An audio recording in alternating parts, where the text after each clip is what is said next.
Hey you guys, greetings and salutations. This is James here at Unique Perspectives. Thought I'd make another video here. Actually going for one of my walks. Thought I would try something different and actually start posting as I'm walking sometimes. You know, I actually wanted to talk about the topic of pandering to beautiful women. And you know, before I get into the topic, I really want to encourage you guys to like and subscribe because this is of course one of those topics that resonates with me. So I'm going to explore this a little bit more often. So if this is something that resonates with you, I would love for you guys to comment as well as just keep up, like and subscribe, you know? Yeah, I'll start off by sharing that I remember one time some years ago I was on social media and there was this lady that was on my Facebook, and I randomly add a lot of people, men and women, when I feel like we have certain things in common, you know? And I remember she was talking about Christ all the time. She would write these gigantic paragraphs on Facebook regularly. And I remember because she was very beautiful, very physically attractive, had to be in her 20s,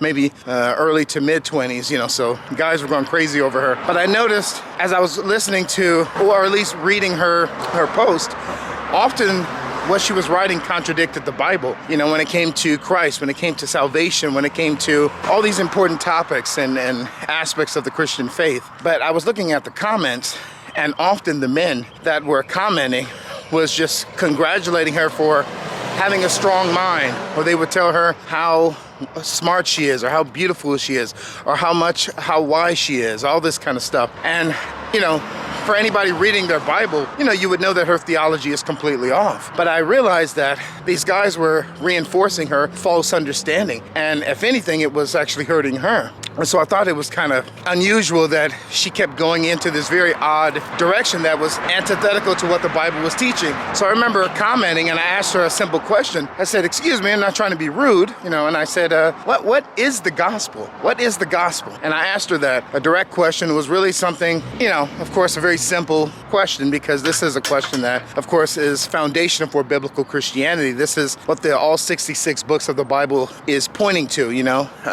the gospel, you know, which is essentially that we as the human family, we have broke God's law, and Jesus paid our fine, you know, so it's really that simple. And I remember, instead of answering me, she was offended that I asked her that question, kind of ranted a little bit against me, and then blocked me.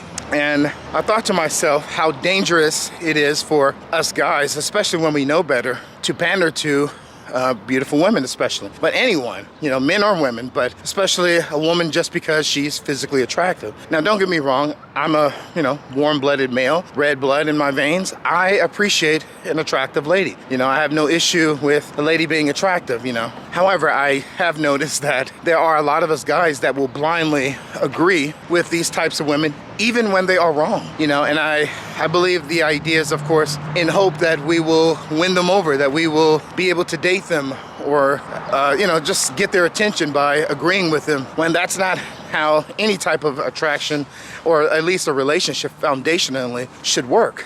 You know, we should be able to be with somebody that we can correct in love, and somebody that can correct us in love. But the idea to pander to somebody and agree with them blindly, even when they are wrong about something essential, something important, yeah, that's doing them a disservice. I understand that, you know, we men have a soft spot for a beautiful, attractive lady. I'm all for that. You know, I plan on, you know, getting married one day and having a lady that I'm physically attracted to as well, you know. However, yeah, when we reinforce false ideas that people adopt, we're actually, like I said, doing them a disservice, and we're hurting them. I'll never forget, I used to watch American Idol when it first came out, and I watched the first few seasons. You know, I really enjoyed the show a lot, actually. Simon Cowell and all the different judges and things like that, and their perspectives. I used to really appreciate that. It was very interesting to me. But I remember sometimes the show would keep up with different people, and they would pull somebody out of line, out of the big line, you know, because everyone, they would go to a certain city, and all these people would travel to this location just so they could, you know, stand in front of the judges. And what would happen was sometimes they would pull somebody out of line. They would ask them to, you know, Ryan Seacrest, the host, would ask that person their life story, and then they would actually do research and build a little segment about that person, and you know, what their past was. All these people acknowledged them, that they could sing when they were back in school, maybe family barbecues, maybe at church, and the person would stand before the judges and actually sing, and they were incredibly good, like really good. But then you had and this was more entertaining to me, they would do the same thing with another person. And they would show that the family always reinforced this idea that they were really good at singing, that they were going to be a phenomenal star. The church would tell them, their friends would tell them, their peers, their family members.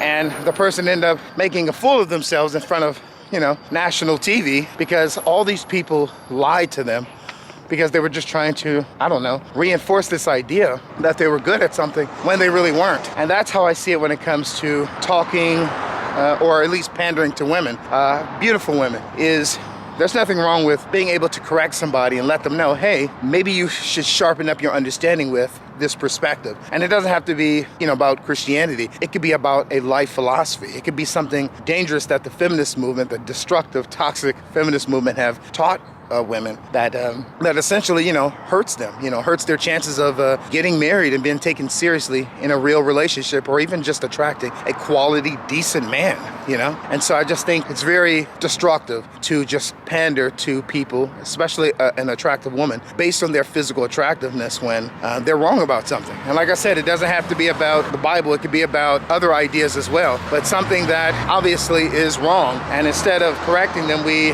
applaud them and just expect them to, be right, or, try to win them over or something like that by just blindly agreeing with them, So, yeah, I just wanted to touch on that. I don't want to make this video too long, but yeah, I just thought it was a very interesting topic just to bring up. So, God bless you guys. Take care. Please like and subscribe. This is James here at Unique Perspectives. And yeah, if you have any thoughts on this, hit me up.